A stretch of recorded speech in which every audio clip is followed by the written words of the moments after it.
So, before I begin my review proper here, I just wanted to take a few moments here to acknowledge some people. To the animators, to the painters, to the puppeteers, and the draftsmen, and the architects, to the set designers, and the costume designers, to the riggers, and the gaffers, to the motion capture teams, all of you people deserve a round of applause, because without you, these films, these massive piles of shit would be far, far worse than they are if not for your capability. I think you all deserve a round of applause. As someone who went to school for animation, I have some idea of how hard it must have been to do these films, and being under the constraints that you were under. You know, all the hours that you guys spent away from your families doing this stuff, too many people do not acknowledge the contribution of people like you in the industry. So I just wanted to take a moment at the front of this review to acknowledge you and to tell you how much I think you guys deserve the most money out of all of these films. But to the producers, and to the directors, and to the writers, and to the Disney suits that greenlit every stupid narrative decision for these films, every one of you should be kicked out of this industry, or at the very least sent back to school to relearn how to do this, because, guys, you failed at every possible juncture to deliver good Star Wars movies. I mean, it's Star Wars. I remember when Disney got the license to this, how much I thought that this was such, an easy three-pointer. Like, you couldn't have asked for a better setup. You have the massive clout and bank account that Disney has with the creative teams at Lucasfilm, and I thought it's going to be great. They're going to give us exactly what we want. They're going to give us good Star Wars. I was so wrong. If I had to give a one-sentence, easy review for this film, it would be: The Rise of Skywalker is marginally better than The Last Jedi. And by marginally, I mean if you took 2 grains of sand and stacked them on top of each other, that is the marginal difference between these films in terms of quality. When viewed up close, yeah, you might be able to pick apart a few slight differences, but from the view that most humans view sand at, the difference is virtually indistinguishable. So what's Return of the Jedi, Rise of the Skywalker about? Well, Disney, in its infinite and infallible wisdom, decided to allow Rian Johnson to zip up The Last Jedi the way that he did. And that meant that JJ Abrams really didn't have much to go on, and I fully acknowledge that. However, what does JJ Abrams do? He defaults to typical JJ Abrams bullshit.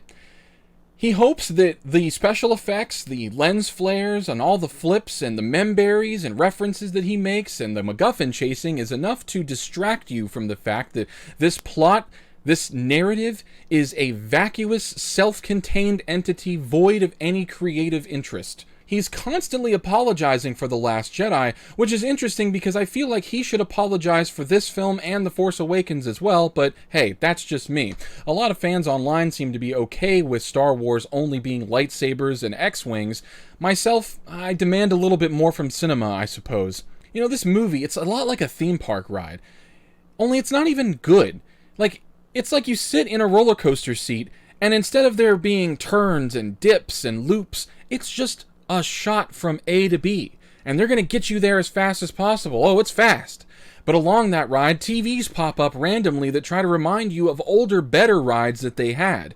That's what this movie feels like. In fact, that's what the Disney trilogy largely feels like. I could just picture JJ Abrams sitting in that writer's room, surrounded by all of these blue-haired, sweater vest bedecked, triple soy latte drinking morons who are like, well, since Rian Johnson killed off Snoke, I guess we better come up with a new villain. Let's see. Who did original Star Wars fans like? Oh, how about Palpatine?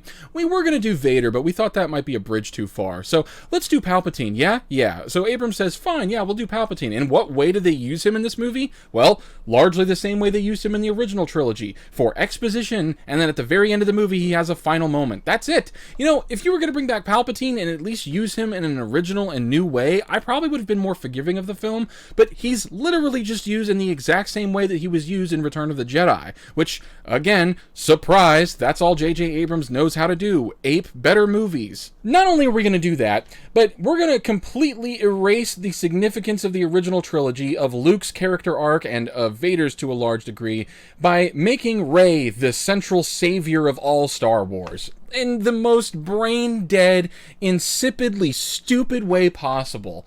I mean, it's not that we hated The Last Jedi because it subverted our expectations. We hated it because the narrative was stupid, because the Mary Sue building and the dumb decisions that you made for villains, like Snoke dying out of nowhere. Oh my god. Anyway, this movie largely does the same crap. They constantly shit on Star Wars as every possible turn. It's like they hate the original trilogy, you know? It's like they hate old fans. And it's ridiculous. We're the ones buying the action figures. I mean, we're the ones going out buying this shit. Why the fuck do you hate us? You're trying to get all of these, like, feminists and morons who don't even like movies or Star Wars to like this property. That's what this movie feels like. It just feels like they were saying, well, fuck it, we don't care. We'll throw a bunch of stuff on there, and hopefully it's visually interesting, and as long as that's enough to get money back on this film, we'll be happy. Well, Disney, you cinematic ninjas, it wasn't. It wasn't enough. This movie just fails at every turn. I've said in a previous video that there are 3 words that I would use to describe the Disney trilogy, and they are thus: forced, contrived, and artificial. And what better exemplars of those things than the central cast of this film? I mean, look at them. Are they friends? I don't buy that they are. I mean, they seem more like a loose collection of associates who are strapped to the same narrative missile as the audience. They just have to ride it out to the end. I mean, Rey, most of the movie, is just walking off in a zombie-like trance, doing her own thing, not really caring about what's going on with the other guys. Poe and Finn largely are just traipsing through MacGuffin land. I mean, it all feels so fake. It just reeks of incompetent writing. And then, of course, you have the who's who of returning cast members. You've got Chewbacca, Luke Skywalker, Leia. Oh, poor Leia. What they did with her in this movie. Ugh, we'll talk about that later. R2-D2, C-3PO, Lando Calrissian. C-3PO actually has somewhat of an important plot point in the film. They move him to a point, though. This is what was really dumb. They move him to a plot point that's supposed to be some sort of significant consequence for his character. Something resolves, and then 2 scenes later, they undo it. But while it was resolving, I was thinking to myself, well, why don't they just do X? And then later, they just do X. So you're like, yeah, of course you're going to do that. That's dumb. And it just leaves you with this feeling that it was contrived. Like they came up with the resolution for it in the editing bay. Or maybe Disney saw what they were originally going to do with him, and they just said, no, just go back and do this other thing. I could totally see that being the case as well. Lando Calrissian, I mean, his point in this movie is so dumb. He just shows up. What he's doing and why he's doing it doesn't matter. He's just there because he has to be there. And a lot of these characters, that's what it comes down to. They're classic characters that just have to be there, and we should just go along with it because Disney Star Wars. I mean, look at Rey and Kylo. Ugh. Speaking of which, first, let's discuss Kylo. The dude is such a lackey. He doesn't do anything of importance in this movie. I mean, you could argue what he does at the very end is kind of important, but not really. I mean, everything leading up to that moment was just him play fighting Rey. He doesn't really have any sort of menacing presence or anything like that. The whole time the Disney trilogy has been going on, they've been trying to convince us that he's this super strong Sith warrior now, and I don't buy it. I never bought it. In fact, this movie doubles down on why I don't buy it. We'll get into that a little bit more in the spoiler section, but Kylo Ren is a totally useless character. And then there's Rey. Fucking Rey. One of the most overpowered, contrived characters to ever grace fiction. I swear to God, it's like they purposefully tripled down in this movie on her Mary Sue-ness. I mean, if you thought she was overpowered before, you haven't seen anything yet. From literal manifestation of force powers that we've never seen before, to answers for plot problems that are presented before her at every turn. I mean, she literally has an answer for everything. It's like the movie doesn't even allow you to believe that she's ever in danger, because she just immaculately solves any problem that she has in front of her. There's no trial, there's no tribulation. She definitely successfully handles any problem ahead of her. There's only one moment at the end of the movie where she doesn't accomplish everything she wants to from the get-go. And that's only because it's the climax, and they have to build up the other retarded villain in order to make him look like he's important, because throughout most of the movie he hasn't been used whatsoever. So, that's it. That character sucks, and it wouldn't be the capstone to this terrible trilogy without mentioning Rey and Kylo's relationship. Oh no, of course we have to make sure that the Tumblrinas and the Twitterellas are satiated. You can't have them removing hashtag Reylo from their bios now, can you? So, of course, they double down on that relationship, and it's so contrived, it's so dumb. I don't buy any of the emotion that we're supposed to feel from those two. It just feels like they're there, and they have a relationship to have a relationship, and the way that they resolve that relationship is just one of the most ham-fisted elements in any Star Wars movie I've ever seen, in any film I've ever seen, and that's largely one of the reasons that this trilogy sucks. As films, they suck, not just as Star Wars movies, as pieces of cinema. These films fail at every possible turn. And all of the supporting cast from the last movie, sure, they're here, but they yet again have no time to breathe, solely existing as signposts for exposition for the main characters. I mean, there's one point where they introduce a character that I thought was pretty cool. She has this parent-past relationship with Poe, and I thought that was going to go somewhere. She was really cool. They have a bit of a moment together, but then they don't use her at all. She shows up again at the end of the movie, and that's it. Like, this is why these films suck so much. They give you just the barest hints of character development or plot, and then they rip that away from you because, guys, we can't stop showing them explosions and ships and lightsabers. We gotta keep doubling down on that. But then even speaking of the lightsaber battles in this movie, there really aren't any. Like, there's two, maybe two, and it's so un-Star Wars in that way. I mean, even me, I don't need flashy fucking lightsabers and explosions the entire film. I've said this countless times.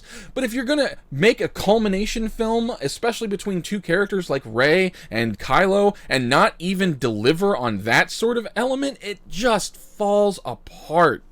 In the end, this film was just JJ Abrams filmmaking 101.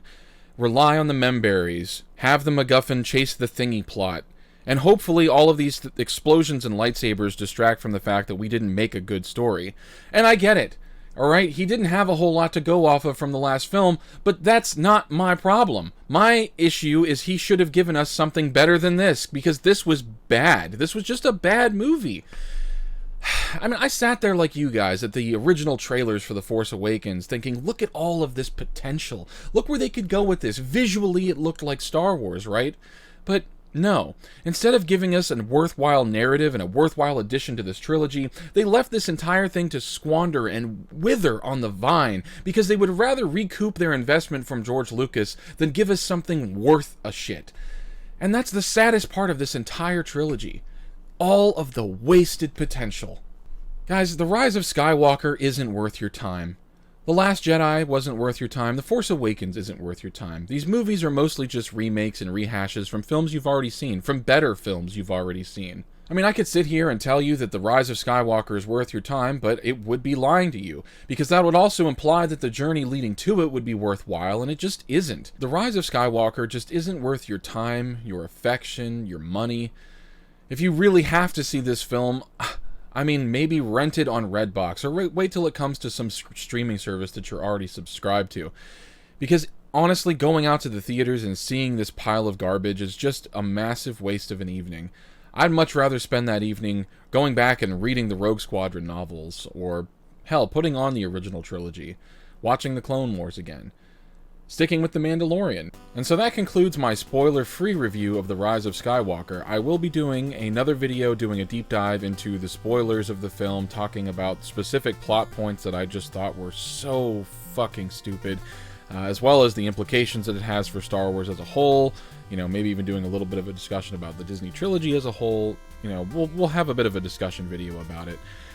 I just want to thank you guys for watching the video. If you like my content, please like the video, please subscribe. I know it's always kind of cringy to ask for that stuff, but You know, it's YouTube, and it's the only way that my channel grows, and unfortunately, because I use the bad words in my videos, it doesn't really get a lot of reach. So if you guys could share the video around, you know, do what you can to help it out, I would really appreciate that.